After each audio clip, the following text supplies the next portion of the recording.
What's up, guys? Dylan Mangum here again.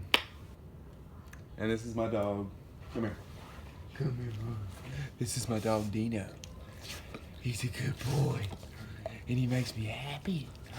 He's a good boy. Alright, Dino, we got to get on with the cure. The cure to depersonalization. What everybody wants to know. How can I get out of this? What pill can I take? What magic cure is there? Let me shut this door. Sorry. Hold on a second. What? I was just telling you got your keys hanging up here. Alright. Sorry. We don't edit. We don't edit that out on this channel because I'm trying to keep it real with y'all. Alright, so the cure to depersonalization is stop moping around. Stop feeling bad for yourself. Stop thinking about it so much. Quit talking about it so much. Quit researching it so much to where that becomes your only obsession. That's what depersonalization is. I hate to break it down for all you scientists or whoever doesn't agree, but you had an imbalance in your life, whether it was chemically or physically, emotionally, whatever. You had an imbalance in your life. You got in this obsessive, hyper-aware state, depersonalization, and you obsessed about it. Just like the fact of a hypochondriac that is obsessed with their blood pressure, which is somebody I know I made friends with on Facebook. I'm not going to tell his name. I don't want to put him out there. He's a hypochondriac, and he obsesses about his blood pressure. That's all he thinks about all day, every day. So it's constantly up and down because he's always thinking about it. He's always getting himself up. He's firing up his nervous system. He's firing up his nerves to make his blood pressure spike. That's the same thing in depersonalization. If you constantly think about it, it's not going to go away. I know people say distract yourself. Well, yeah, I mean, that's easier said than done. Just read a book. But no, what they're saying is find something else to obsess about. If you obsessed about art before, get back into that every day. Even if you're not gonna obsess about it at first. You're not gonna have the wheel that you did at first. But over time, gradually, every day, just like you did in depersonalization, every day researching, every day thinking about it, every day you think about this, it becomes an obsession. And eventually, over time, you'll start to think more about that than your depersonalization, and you'll get more in tune with that. Whether it's art, whether it's working out, whether it's computers, whether it's video games, whatever it is that you love and have a passion for, or just want to obsess about something else, start obsessing about football. Keep track with it. Get a notebook. Write the scores down every day, every game. Start doing stuff like that. Get a journal. Start writing in your journal what you did throughout the day. And you can look back and say, hey, I've gotten better over this time. Now, meditation's another important key. A lot of people think meditation, they think you sit Indian style and hum. No, that's not. Meditation is getting your mind connected to your body. You can meditate by sitting there staring at a blank wall and feeling every emotion that you have. Something I like to do is get in a hot tub or a hot bath, whatever you have, and get some Epsom salt and just, watch YouTube videos, listen to music, whatever it does that relaxes you, whatever it is. And that's another important key in recovery. The most important key to recovery, I found out, is don't doubt your recovery. Because I've had days where I'm like, man, I'm feeling better. But don't do that. You have to go with it. Go with the flow. You got to just flow with life Live life like you didn't have depersonalization. It's gonna be hard, yeah. I mean, of course it's gonna be hard. I'm not saying it's gonna be easy, but once you get out there and you keep doing it, you're getting out every day, walking around the block, you're going to the park. Every day you do that, your mind starts to think, hey, it's getting a little bit easier. You become less fearful.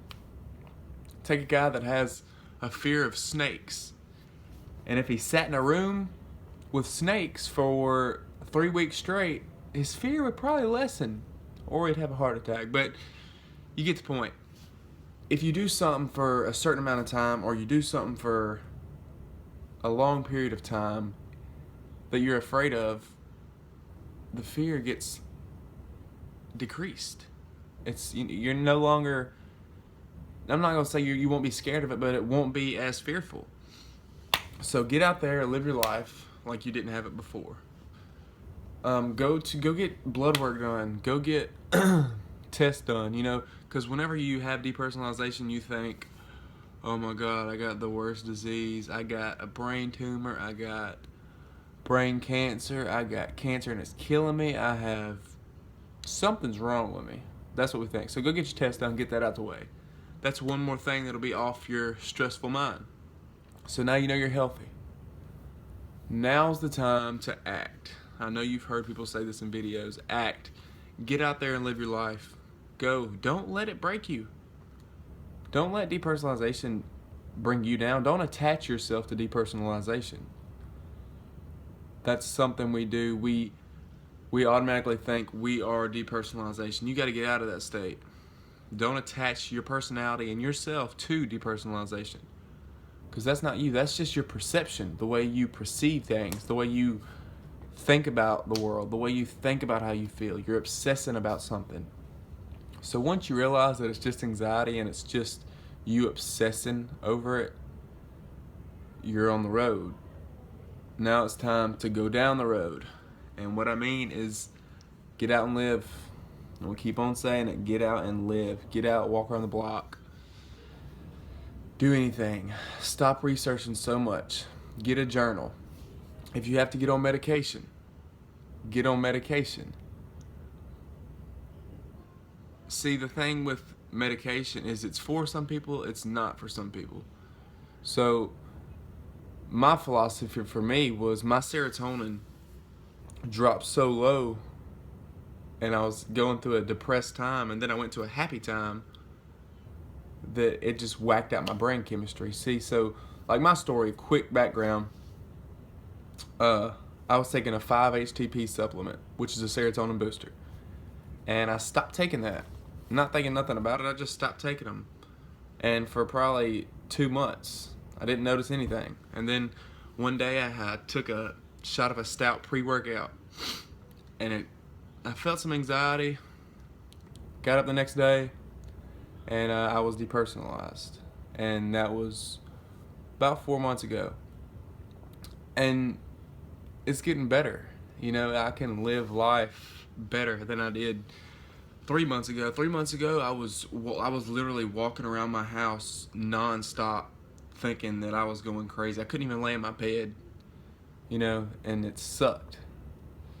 And if you're in that state right now, just know that you're not alone. The same amount of pain you feel is the same amount of pain I felt, and the same amount of pain that he felt, and the same amount of pain that every other person with depersonalization feels. You're not alone.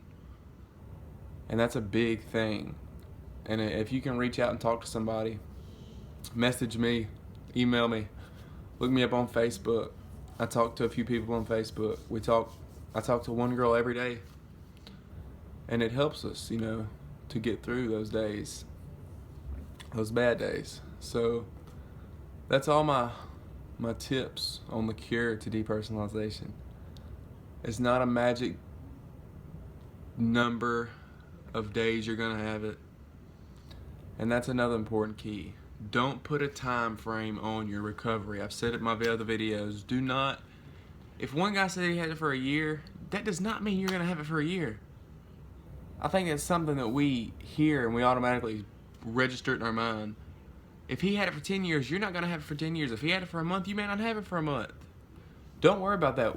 Worry about focusing on relaxing and getting yourself better, getting tests done, vitamin deficiencies, all this stuff narrated down so you can figure out what caused all this. Maybe you had something traumatic happen. Get down all the causes, guys.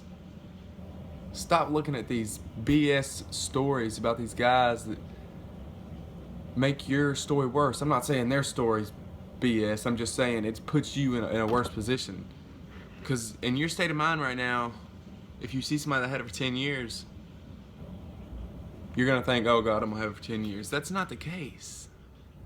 I've talked to people who have had it for 10 years. Great guys, and have helped me through a lot. He didn't know what he had for years into it. So yeah. Y'all just got to stay positive. That's what this channel's about. That's my tips on recovery. We'll go into another series. More tips on recovery. Elaborating more on them. Y'all like the video, share it once again with somebody that may need it, because I know I needed it whenever I was deep down in that dark spot. I needed it bad. So share it if you know someone or you feel someone's going through it and like it. Let me know I'm getting support from y'all and I'm reaching somebody. As long as I can reach one person and help them, that's all I really want to do with this. Why go through this hell and not give back and help somebody else out? Y'all stay positive. I'll catch y'all in the next video, and see y'all next time.